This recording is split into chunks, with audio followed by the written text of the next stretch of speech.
This course is approved for 1 hour in continuing education units, LEED, AP, Homes, Mary Green, AIA, HSW, AIBD, Certified Green Home Professional, and may be applicable for your local state-based design or contractor license. This course is brought to you by the Green Home Institute. The Green Home Institute is a nonprofit with a mission to empower people to make healthier and more sustainable choices in the renovation and construction of the places we live. And then real quick, this course today is LEED for Homes, Documentation Tips and Tricks. And today, usually I'm the moderator, but today I will be both your presenter and I will be your moderator. So let's get going. So the first thing to know about LEED for Homes, if you're not familiar with it, is the provider model. And before we jump into that model, the differences between NC or Homes, I wanted to quick throw a poll your way here and see what overall what your thoughts are as far as nope, that's not the correct one. I apologize. Let's do the correct one here. Here we go. Just to get an overall sense of who's in the audience, who's listening in, and see where you're at. So we'll probably take about a couple seconds here just to fill this out, and then we'll keep moving forward. You can see the results there. It's a pretty evenly distributed crowd, but many of you do have some experience with the LEED for Homes program, so that's great. So again, here sort of just a real quick snapshot of the two different delivery models, which does make an impact on the documentation requirements for LEED for Homes. This is your typical LEED commercial stamp model, and then this is the LEED for Homes model here, so you can kind of just see some of the differences there. One of the key differences on the residential side is that you'll be working with a LEED for Homes provider who is sort of feet on the street, hands-on, as opposed to LEED Online. So LEED Online at this point, as far as submitting documentation, does not exist. It does exist for registering projects, which is very important to know and do correctly, but does not exist for submitting documentation. The other thing to know is that you'll be working with a third-party LEED green rater and provider, which to some degree you could think of as the commissioning agent. So real quick on the LEED green rater, LEED for Homes green raters are responsible for all the verification services. And when the green rater signs a project checklist, he or she is taking that responsibility that to his or her knowledge, all the prerequisites and credits awarded in the checklist have been completed and verified appropriately based on the rating systems. If other raters exist, such as a HERS energy rater, or an ASHRAE energy rater who are not the green rater, ultimately the green rater is responsible for anything they oversee and submit and report.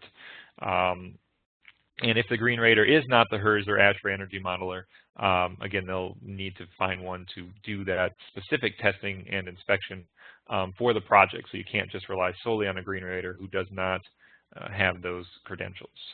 And the green rater will be your go-to on how they want things documented and their recommendations and their process.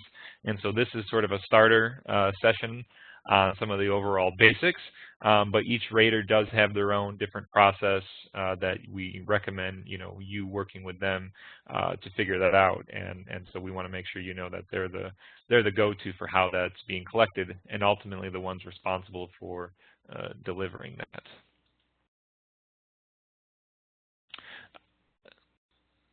Now here's just a quick rundown of some of the different comparisons of the changes between the two rating systems of sort of the final documentation that ends up needing to get submitted. And so we're going to cover this as we go through each item in the PowerPoint. So the very first thing I want to discuss is the integrative process, the preliminary rating, and the integrated project team. So these kind of have different names depending on what rating system you're looking at, and then also there's the concept of the design charrette.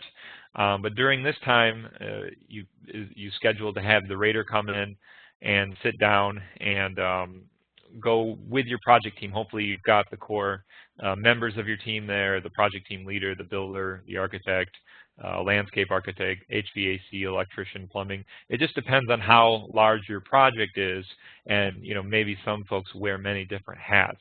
But it's very important to have these integrated design meetings, to do the preliminary rating, to set up a goal as to what rating you want to accomplish. And then the LEED program actually lays out some both requirements to fulfill the integrative process for credit and for the design charrette meetings, and then how to document those requirements as well. But this is a great team time during these meetings, is when you want to be figuring out who's going to be responsible for each item on the LEED checklist and assigning that responsibility now, rather than trying to come in later and trying to figure that out and chase documentation down. This is the time when when responsibility is definitely going to be getting assigned. One thing that's important too is that during these meetings, that the green rater is in constant communication with your team, so that they don't miss key times that things get closed up behind the walls, that ducts get sealed away behind the drywall, because there are required inspections and testing, and you definitely want to make sure that you communicate all of these changes and set up a communications channel with your rater and not lose that communication channel. And if you do lose it, we do hope that the provider of the project is also there to help reestablish that communication or get involved if necessary.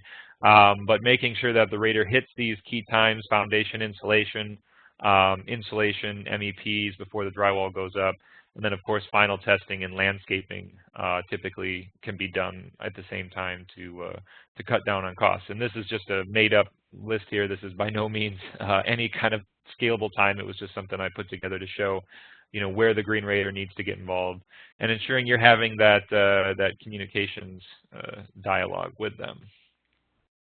So the question is here: for the integrated project team meeting, how should we handle when the contractor and subs haven't been selected yet? Usually these meetings would start early and often, and we don't have contractors lined up. So yeah, absolutely. You're probably going to have a very early meeting where you're putting your specifications together, your bids, and your contracts. And so we're going to get into a little bit of that as we go through here real briefly. But it will be very important that the LEED features are built into that, so that when the contractors are bidding on the job, they understand that they're bidding on a LEED job and that they are going to be responsible for certain items. And yeah, I do see there is a misspelling there, so thanks for catching that. Okay, so the first thing is the reference home manual. This is the V4 manual I'm going to reference. Since 2008 is pretty much on its way out. You may be in the middle of a project. I'm not going to talk about that manual too much. But this is going to take all the guesswork out of what you need to do, all the details for LEED, besides any kind of addenda which will be communicated to you by your rater or your provider. All the details of what you need to do are in this manual. It's available online or as a hard copy book. I prefer online because Control F is definitely your friend if you're trying to find keywords and cut your time down on searching for things. But this is available, and it's going to give you all the details that you need for documenting. So here's a quick snapshot on what's needed for a V4 credit. So again, for each of these credits in the rating system or prerequisites, there's a verification and submittals guide. There's guides to, on the top here, there is guides to the project team. So that's anybody who's not the rater, the green rater, or the provider. And then there's the verification team. So in this case, it sort of demystifies, what the verification team is going to be looking for. There's no reason you should be surprised by what they need. It's all going to be written down here. And of course, each green rater and each provider is going to give more specific, more subjective terms, based on your individual project, of course. But that should take any kind of guesswork out on what it is that they're going to need to see, and then when they're going to need to see it. And so the question that just came up here too is the guide for multifamily as well. So yeah, the LEED for Homes program is for multifamily, single family, as you can see here, mid-rise, high-rise, you name it, and we'll cover some of those different variations there. This is one thing I wanted to throw out. These are items that interns, students, administration, staff, well, it looks like the word got cut off there, but that is intern. Just got buried behind that last piece. Intern or admin credits. You know, it doesn't require, it might require a little bit of research skills, kind of, you know, fresh out of college, used to doing that. But it doesn't require too much knowledge other than, you know, getting a sense of what's going on, especially the location and linkages and location and transportation credits. Community resources is a big one. These are things that are sort of site-specific that can be researched online using county or city data, and that, you know, somebody assisting the project team at an admin or intern capacity can do. It's also a great way for folks who want to get their feet wet on doing LEED consulting and documentation, really starting here with you know, some of the easy stuff to document. So again, going back to that question, you know, when you're setting up your bids, you can put these items in these sort of contract items that have been pre-made for you from USGBC into your bids, into your specifications, and then obviously into your scope of work, and they can be used throughout there, so that way people know what they're bidding on. You know, I say don't reinvent the wheel here. You know, we get a lot of people reaching out to us. You know, is there some language out there that's already been made for contracts, for doing LEED projects that we can just take and then alter slightly? And the answer is yes. With the new rating system and the new workbook, there's a lot of details there that are already sort of pre-done for you, so you can just take that out and then, of course, add your specifics to it. This one I wanted to show just because it's quite substantial. Most of them don't have this many contractors involved, but this particular credit obviously affects many different contractors, so I just wanted to show you an example here of some of this stock language that's put in for each of these different contractors. But a majority of the credits that you know, involve different subs are going to spell them out throughout the workbook, and so it just really gets you going on what you need to do. Here, just real briefly, is a great example of a waste hauler manufacturer, or waste hauler who does a fantastic job on LEED documentation. Makes diversion tracking very easy. So if you can find anybody who does this kind of work, it really helps if you're trying to go after that construction waste management credit, which exists both in 2008 and V4. And if they can set up something like this and just make it real simple, you know, that's a great way to document it. And we have some of this stuff in template form too, you know, if you want to check it out and, you know, share it with your waste hauler. Okay, so these items are covered throughout the final submission, throughout the certification of the rating system, and we're going to take a deeper dive into each one of these. You definitely want to make sure that when you're having your preliminary rating, you start discussing some of these, and then once you start assembling your team and having them attend the design charrettes, you want to start discussing more of these in depth and who's going to be responsible for each of these items. This real quick here is the snapshot from the 2008 workbook, and you can see the first thing you want to start doing is just capturing all of the information on what you intend to do, where the project's at, who's involved on the build team, you know, what the climate zone is, what the radon zone is, you know, all of these different details. And again, these are all in the preliminary stage. We all know that these types of details are going to change throughout the project.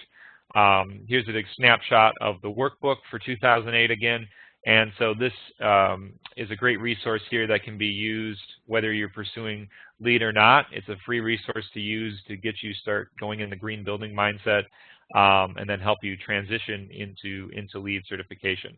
You know, sit down with your team and go through each of these items, determine how your project fits into it already, and then what can be improved. And then one of the great things about these tools is that you can use it for preliminary design. You can use it for maybe credits. So those are credits you might pursue. So you can kind of see where you're at if you're able to fund the maybe credits. And then, of course, you'll use it for the final design stage as well. So these are, it's usually the checklist is always a work in progress, and I see sometimes up to 100 iterations of them. So that's really important to track those changes and use this, throughout the design process. And again, here's just another example, some more tools they give you for the time, once you get your contractors involved, you can start assigning them responsibility. They can add additional notes to each of the credits, and then let people know when it was last updated. And so again, you just need to make sure that when you're using these workbooks, that there's just one that exists out there, and that ideally either the green rater or the project team leader is in control of this thing, so that there's not other variations or iterations floating around out there. And I'll give you some recommendations as we move forward here on some strategies to do that. So, and here's a snapshot of the V4 workbook. Same thing on the front page, just capturing some of that basic data that's required for submission to USGBC. And again, here's just the a snapshot of the checklist that I shared with you on the credits that you can go after, selecting yes or maybe, and then the rater is going to be selecting whether they've actually verified it in the field. So ultimately, the rater is going to be taking control of this as they're going through the documentation and the review process. And so here's just, as that checklist extends, if you've downloaded it, you can see again, it just gives ability to put in notes, initials, verification details. Here again, V4 has done a fantastic job of taking the guesswork out of what is needed to verify. So again, not as in-depth as the manual, but it gives you just a quick rundown for each credit on what is the expectation for that being verified by that rater and what they're going to be looking for. And then ultimately, the quality assurance director who's overseeing that rater is putting their notes in there. So can you clarify what you mean by workbook? So yeah, again, I just want to, I kind of use the terms loosely, workbook, checklist. So for LEED for Homes, we use Excel documents that I believe should have been shared with a majority of you. And for those of you listening on demand, there'll be a link to access those. But it's not like LEED Online at this point where you have an online interface that you're submitting. These workbooks are Excel-based and typically printed to PDF for signatures or initials. But yeah, these are all, for those of you in the NC world, these are all Excel applications and they're not anywhere on LEED Online. All right, so jumping into each of these items, this is a real simple one. This one happens last, but real basic stuff here. And I want to just real quick give you a poll before we jump into that, just to gauge some of your listening here. And I think at one point we had accidentally opened this one up, but let's open it up again.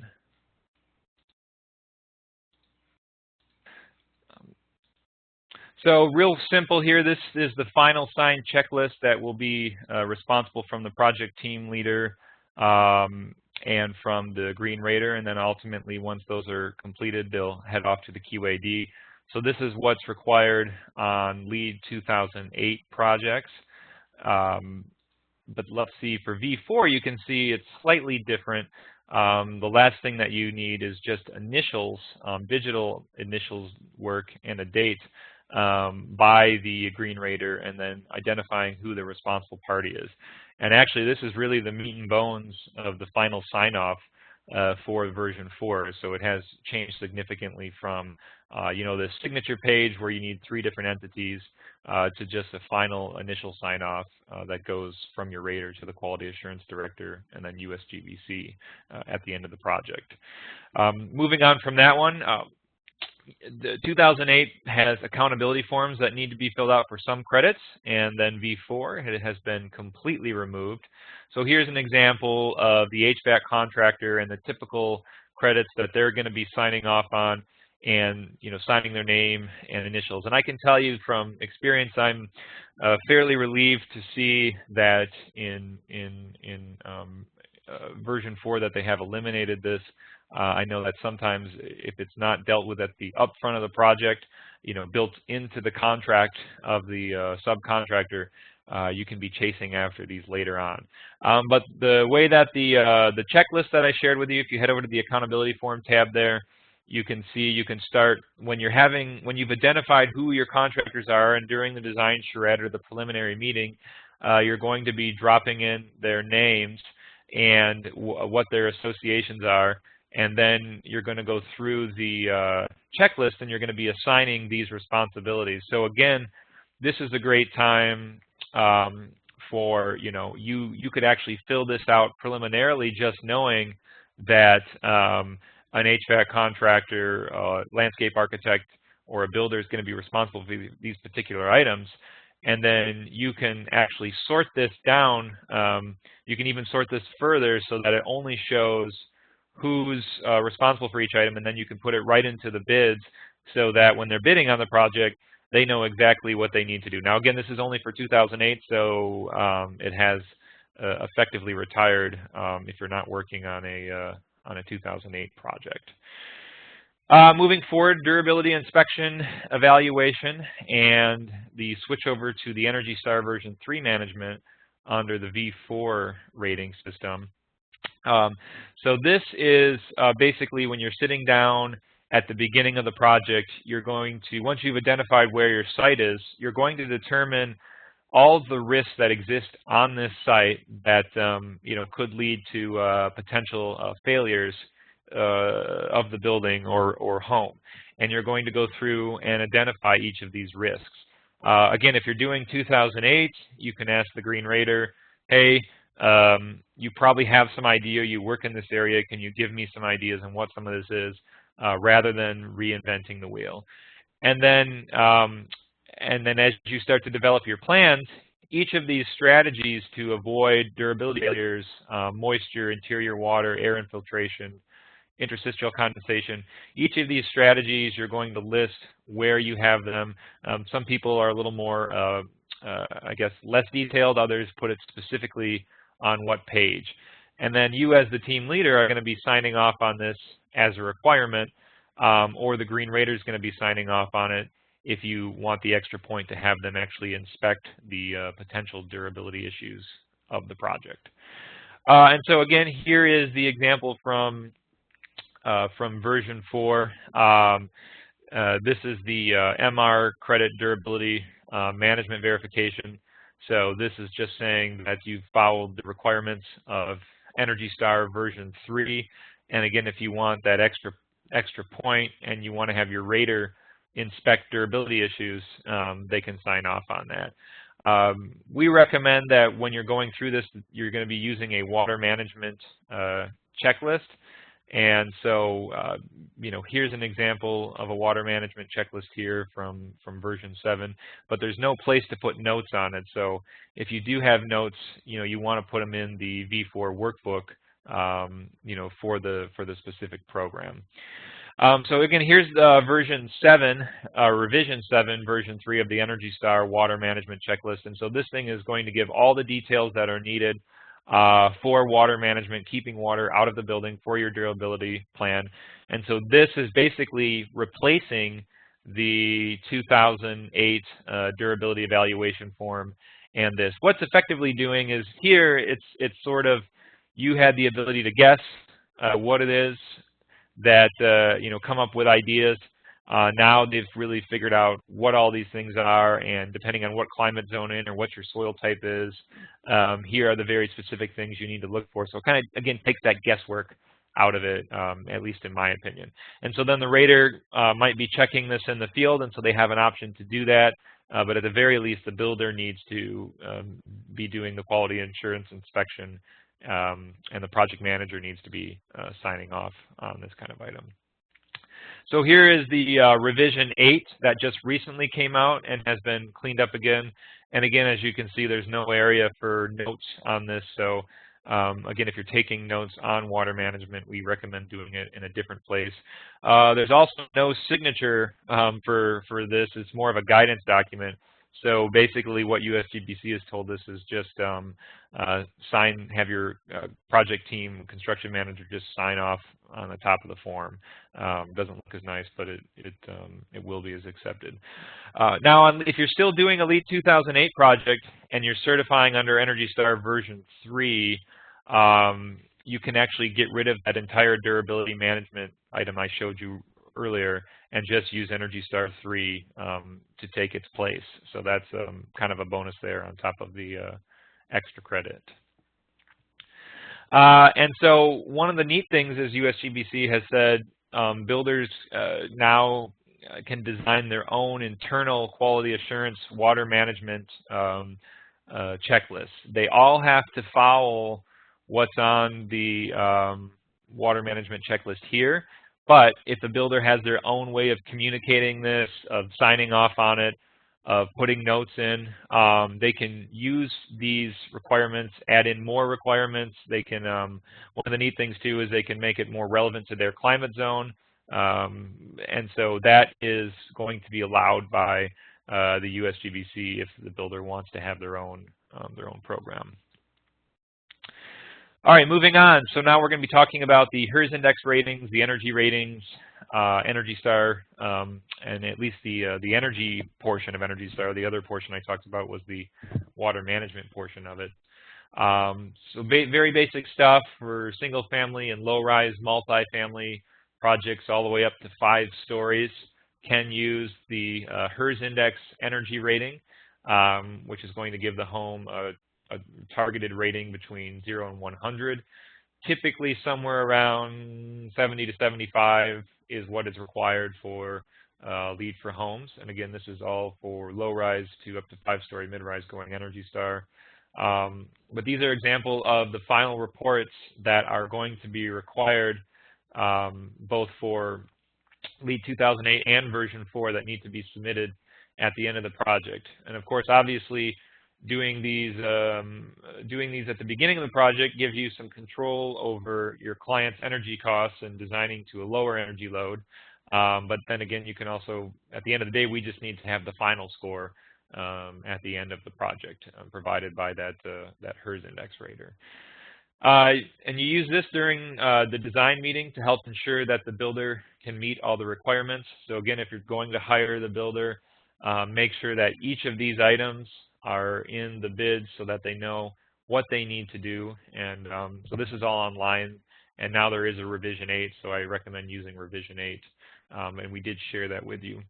And again, these are the tools also that the GC is going to use ideally in the field before the rater gets there to ensure all these items are in place, because the last thing you want to do is have the rater come and have a failure and increase your callbacks and your costs on that side.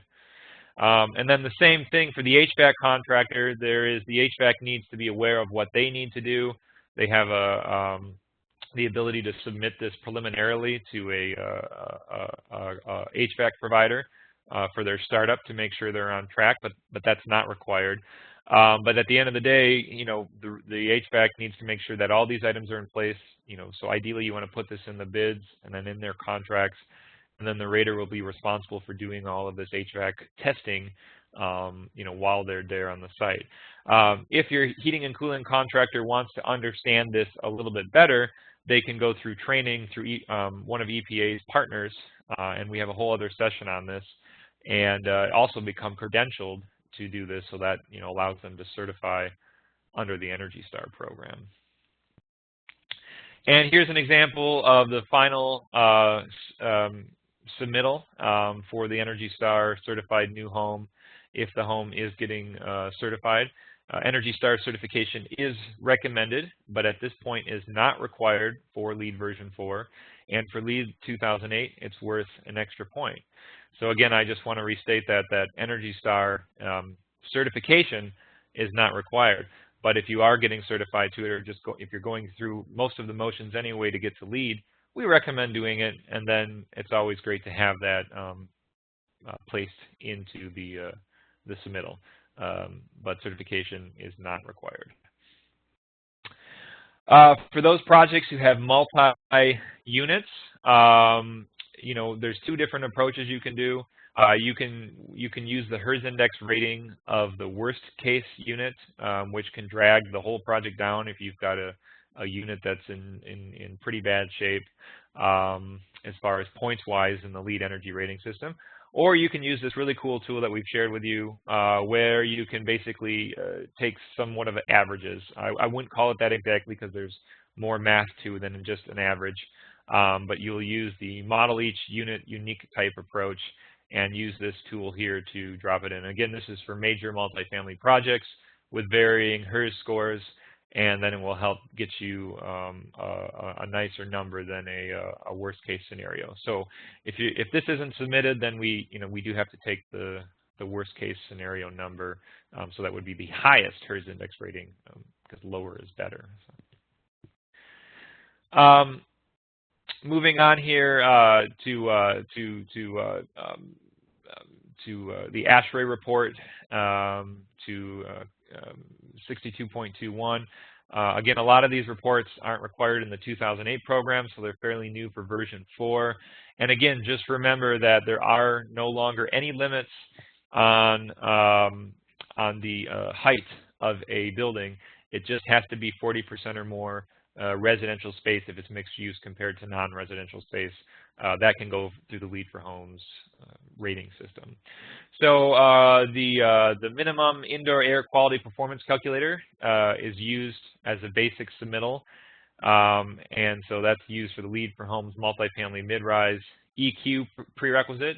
The calculator accommodates all ventilation types, multiple zones, single zone, 100% outside air, all in one spreadsheet.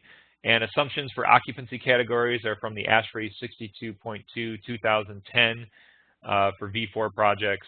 And it's highly encouraged to submit this design case energy model documentation to GBCI before before you move forward with your project, just to make sure there's no issues. Or you can submit it early on before the project submits. So that it doesn't hold up final certification. It allows relevant cross-checks between ventilation calculations and the energy model. So that's the other thing that will be required on mid-rise buildings. You have to complete the minimum energy performance calculator, which we've shared with you. And this calculator is required checks on the energy model inputs based upon the ASHRAE 90.1 Appendix G. And the same thing here, it's highly encouraged that you submit this during the design stage to GBCI with the ventilation, and they will check the two to make sure that there's no issues or inconsistencies. So there's two different pathways for Energy Star High Rise. There is the Energy Star Multifamily High Rise program, and so there's just going to be this submittal form here for being signed off by an engineer or your rater, whoever is doing the Energy Star TMV Multifamily High Rise program. And then the building actually gets designated to earn Energy Star. So basically, if those of you who know about Energy Star for multifamily buildings, it's a program that you look at as the building is operated once you get a full year's worth of utility data. So this is saying that the building has been designed to meet Energy Star, ideally if you're going LEED to go beyond it, and it requires a lot of extra verification and inspection by the green rater or by the the engineer, whoever is doing that inspection. So we would, for LEED submittal requirements, we'd want to see this form completed, and we'd want to see the EPA issue the design to the Energy Star standard submittal to you. The other pathway you can take is using the LEED for Homes multifamily mid-rise in thermal enclosure checklist, which is very similar to the Energy Star Homes, but has a lot more checks on it. So again, this is the green rater would be going through and visually verifying and inspecting all of these items as they would anyway, but signing off on this form that each of these items have been in here. The other thing that they have to do is the commissioning test and verification that comes from the commercial world.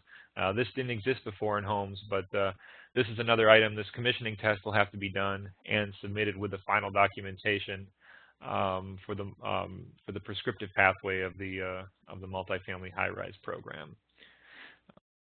Another thing that I did want to note too is that there are plans, or your specifications need to call out compartmentalization and air sealing, and so that also needs to be submitted with the final two, is that you've clearly called out, especially compartmentalization, that is, or sealing off between units. And so a question about Title 24 equivalency for projects in California. I don't know the answer to that one. I don't know if they have a Title 24 equivalency for the high-rise program or not. And yeah, just to be sure, those of you listening from California, everything I said about the HERS index rating, clearly you use Title 24, and so just ignore me on that one. But as you can tell, I'm primarily talking to people, at least in regards to the energy side, not from California at this point, because you guys have some really robust programming. Moving on. So in 2008, you have the LEED outdoor water calculator, which needs to be sent in 1 month early to USGBC for approval. Otherwise, you're going to be holding up the project a whole nother month, depending on their timetable. And then in V4, you have the EPA outdoor water budget plus the LEED water performance calculations that are optional. And all these are optional. So again, this is from 2008. It's the 2008 water demand calculator. It's right in the workbook checklist that I shared with you. This is a pretty complex workbook, and it is required, and probably makes sense, to have somebody who's got roughly 10 years of experience in landscape design, architecture, and/or has their master's in the subject. But it requires, quite a well-known idea of what's going on locally, the microclimates, and then having to report these different factors that all go into, water catchment and evapotranspiration rates and other outdoor factors to verify that your landscape is indeed water efficient and how efficient it is. So it's a pretty complex program. We know it has held up a lot of projects who've abandoned it. And again, so what they've done for version 4 is they've basically aligned themselves with the with the EPA's WaterSense budget, which we have a whole nother session that covers how to do the WaterSense budget and how to do it right. But this is a much easier thing that doesn't require, we still obviously recommend, if you're doing a detailed landscape plan, to work with a professional landscape architect, but this does not have to be done by one of those professionals. So it's pretty straightforward here when you're filling it out. I'm not going to get into it too much, but it's already set up for LEED projects. It's set up for WaterSense projects. You're putting in it's helping you give you some ideas on what you count for your landscape plan. And then, of course, you're going through it and you're filling out what each of the details are. This is actually a snapshot of a very super water efficient home that we had that's under certification now, that doesn't use any irrigation and has all low demand turf grass and shrubs. But this is a tool where you can put in all of the different unique features of your watering zone and if it has irrigation, and then it tells you, what the watering impact is going to be on that. And then, of course, it spits out what your landscape allowance is and what your requirements are, and then how well you're doing below the WaterSense threshold, which is now used for LEED. Now, I will say this: if you really are engaging in landscape design and you're trying to design the most water efficient but the best landscape for your clients, there is an Excel version of this that has disappeared from their website, but I've been told it's still relevant. So we've shared it with you in the online folder, but you can go in here and you can make adjustments to this as needed. So whereas here, once you submit it, it's done and you got to keep redoing it. So you just have to make adjustments to this. And so if you continue to change the plan as you're going through, as you're putting budgets together with your client, you can continue to change each of these items and keep tweaking it so you can get down to what kind of water requirements you're looking to go after, both for LEED and their budget. So now moving on to the version 4 checklist, you would tab over to the water reduction calculator. And this, again, here's that same project, as you can tell, very progressive, using rainwater catchment. Anyway, this is what the baseline would be. So the tool will tell you what the house would use if it was a normal house. And then this will tell you, again, what your use is based on your design plan. And then you start going through it, and you put in some details about the project so they can get a sense for how much water it's going to use. I would say the reason that people use this tool are a couple different things. If you're collecting rainwater or gray water, this is the only way to get rewarded for that. If you're going for xeriscaping or a super low or zero water capable design strategies, you're going to want to use this. Or if you've got very unique situations where you've got maybe an affordable housing project that, for whatever reason, feels that they need to use higher flowing toilets that don't meet the requirements in LEED, this is a performance-based calculator, so you just make up for that in some other way. Or maybe you got a client who just really wants that super high flow shower that doesn't meet the requirements of LEED. Again, that's another way to use this tool. So I'm just going to go through it real quickly. I mean, you're just going to be populating this tool with all of the details of each of the different devices that are used in the house, and then also what bathrooms that they're placed in. And then the tool starts making some estimates on, how many occupants are going to be involved in using those lab faucets, or you name it. And then it starts to give you the baseline water usage, and then as what your design is to see if you're on track or lower than the baseline. And then it separates it out between outdoor and indoor. And then it gives you your final percentage score, which can be used for your water credits. And so this all has to be completed and verified by the rater and submitted right along with the workbook if you're taking the performance pathway. Okay, almost there. So in 2008, we don't need these items, but at V4, these are some extra items that they are going to be tacking on that are relatively easy to get, that you probably have on hand anyway. Certificate of the site survey is something you want to upload, ideally to get one of these surveys done. If funding is an issue, or budget is an issue, or it's not something you normally do, or it's an existing home per se, you can use hand-drawn surveys to scale, as this real submittal has done. And also, like I said, one of the requirements is you need to have a verified third-party source claiming you have adaptive, drought-tolerant, or native landscaping. So again, this map's kind of a 2-for-1, because what they've done is just shown that plant list, what the plant list is as required, and then where those plants are. And then this also serves as the landscape plan. And then, of course, they would have a link to an extension that just proves that these are, in fact, meeting the drought-tolerant requirements. All right, I'm going to, so as you can see, we skipped over one here, like I said, the plant list. So you can list the list in regards to a formal list, or put it right on the landscape plan. This one, again, is pretty simple. Just 4 photos of the front, back, side to side. Obviously, it can be a little bit challenging if you're in a very tight lot, but this is just a requirement that typically the green rater takes this, or they can just snag it from you when you're taking really healthy photo documentation, as we would hope. And then last but not least, in this case, when we're talking about the final submission package, which we're going to get to in a second, in 2008, that is going from the rater to the provider to the LEED for homes reviewer. So you might be familiar with commercial reviewers. They're all over the globe. There's actually only 2 LEED for homes reviewers. But right now for version 4, all the reviews are going through the GBACI staff, but not through LEED Online. So again, just know that nothing is submitted through LEED Online other than registering the project. But at this time, everything is handled by GBCI and not by contracted reviewers. But again, that's through your provider, so you will not be in touch with GBCI directly. So let's do another poll here real quick, our final poll, and open that up.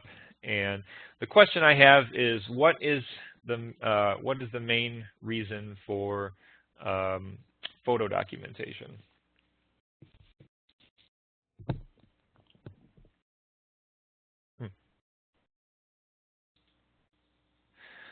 So yeah, I wanted to start with that one first because it's very important. Getting good photo documentation. Obviously, I think a majority of you got that question right here. But the answer to the question is all of the above. Here we go. We can share it with you. The worst case scenario. It's good to have everything documented, especially behind the walls, to avoid any kind of potential legal issues or claims against the house or against the project. If you have everything, if you have everything documented there, then you can show that right off.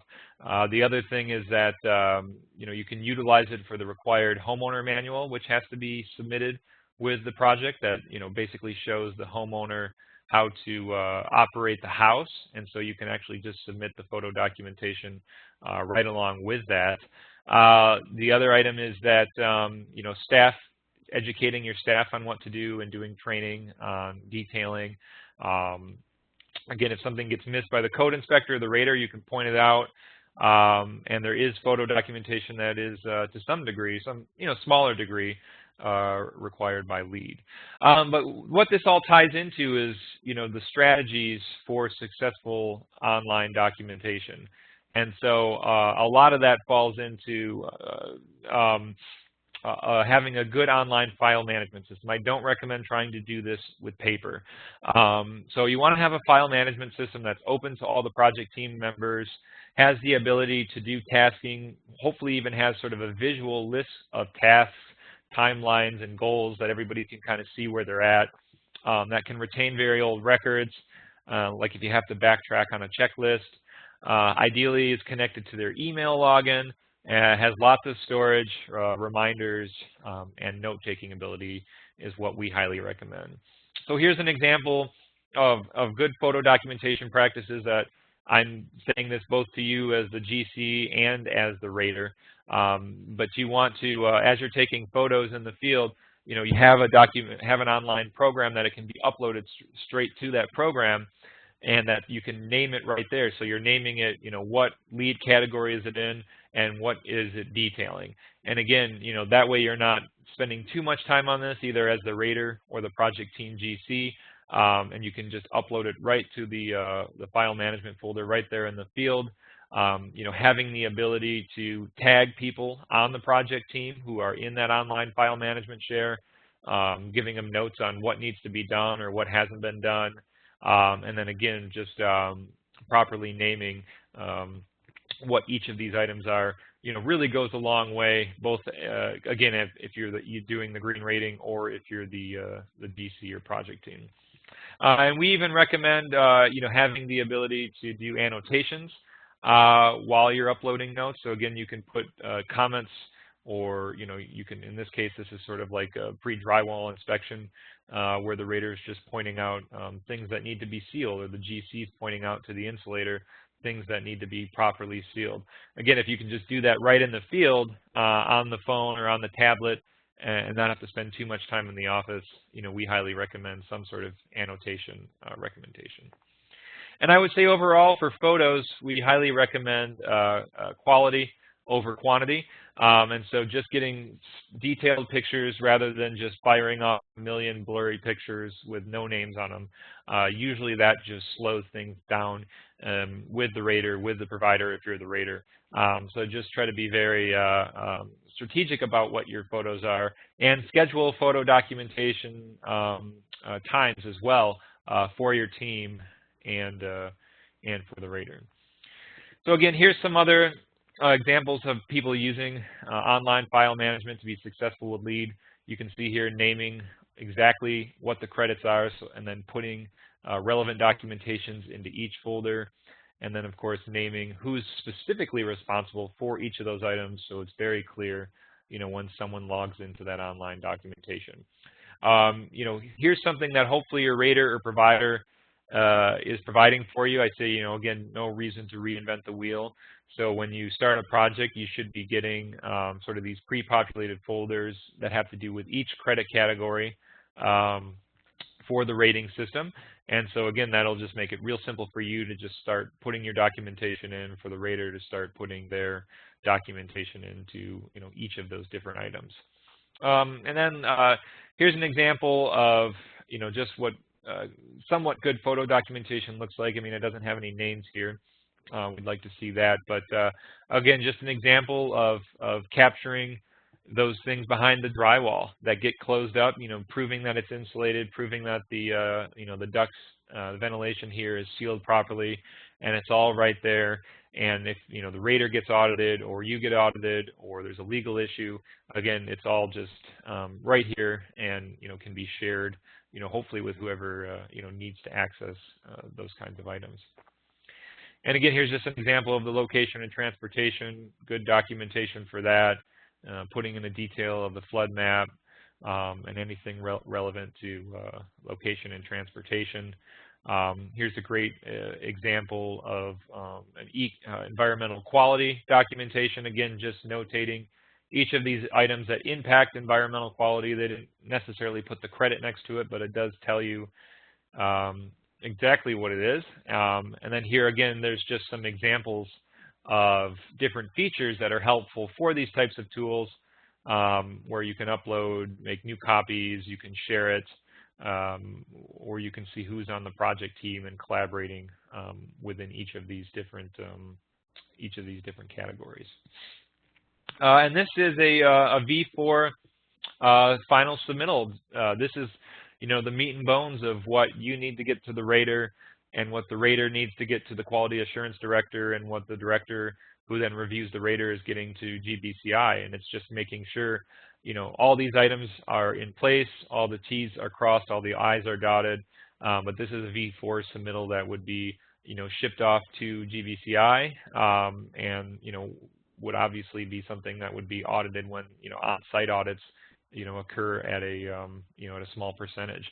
So, you know, this is kind of what it looks like, at least from the single family side. Obviously, there'd be some small differences on the energy reports on the multifamily side. And then right as we wrap up here and go to take more questions, if you want to learn more about the LEED for Homes rating system, we have a full-blown 8-hour Understanding LEED for Homes session that can be accessed online. And then we also just have a basic introductory session on the credit changes from 2008 to version 4. So we highly encourage you to check that out. And before we wrap up here, I just want to give a huge thanks to our sponsor of this session, Panasonic Ventilation. Check them out for all of your bath fan needs for their Whisper Green, high efficient Energy Star approved bath fan, and also their IntelliBalance 100 customizable high performance, high efficiency energy recovery ventilator. This is ideally used for any climate zone, including areas like Canada. DC motors, smart flow technology, picked from 50 to 100 CFM. Exclusive built-in ASHRAE 62.2 timing function helps ensures code compliance. And it can be connected to the existing ductwork, or it can be used as a standalone. Big thanks to them for sponsoring our work. So again, as the questions are rolling in here, we got some time for questions. For those of you watching live, check your email spam for details on your CEUs, your GBCI APH number. Take the survey at the end of this session. You'll actually be reporting your GBCI through the number that we provide, and we'll be reporting AIA for you. And again, thanks to all of our members, sponsors, everyone who helped us do what we do. We couldn't do it without you. All right, so with that, I do have some time for questions. I know there was some questions here on where some of those documents were. I'm going to go ahead and drop that link into the chat box here real briefly as some more questions become rolling in, just so you can have access to that. For those of you listening on demand, you should have access to that link, but let me get it here. All right, so the question that came in with residential budgets being tight and costs much lower than commercial, what percentage of project or approximate project costs due to fees come in with V4 LEED for homes? You know, it's a really good question. You know, obviously you have your soft costs on LEED, which you know, can range anywhere between, I don't know, it just depends on your market and what's going on, but you know, it can range anywhere between $2,000 to $5,000 for single family, and of course, as you scale that up with large multifamily, you start to get a lot of volume. And if you've got large multifamily projects, or you've got large developments with the same housing type, you can do sampling on the inspection and testing. And so, you know, you can sample units and keep costs down. And of course, some of that inspection and testing is required for code anyway. So you're doing some of that stuff anyway. You've got them in there. Now, as far as, increased costs on the actual hard costs on the changes to the program, I would say that, you know, at this point, you know, LEED had upgraded to V4 probably right around the right time. I think just with codes updating around the country, with changes in building technology, I would say, you know, LEED V4, you know, is right on par with cost now with LEED 2008, and there hasn't been any real adjustment to that. That's just, I haven't done any data or any studies. That's just general opinions, you know, based on what we see. You know, obviously LEED V4 in general, if you're used to doing LEED, you would drop a whole level if you don't change your process. Roughly how many providers are in the U.S.? How many raters? I believe there are roughly 35, 36 LEED for homes providers in the U.S. And if you go to Green Rater at USGBC, you'll see that there's, I don't know, I want to say 150 Green Raters, perhaps. And some of them are also ASHRAE raters, some of them are HERS index raters, some of them are just standalone raters. But you can go online and check out how many there are.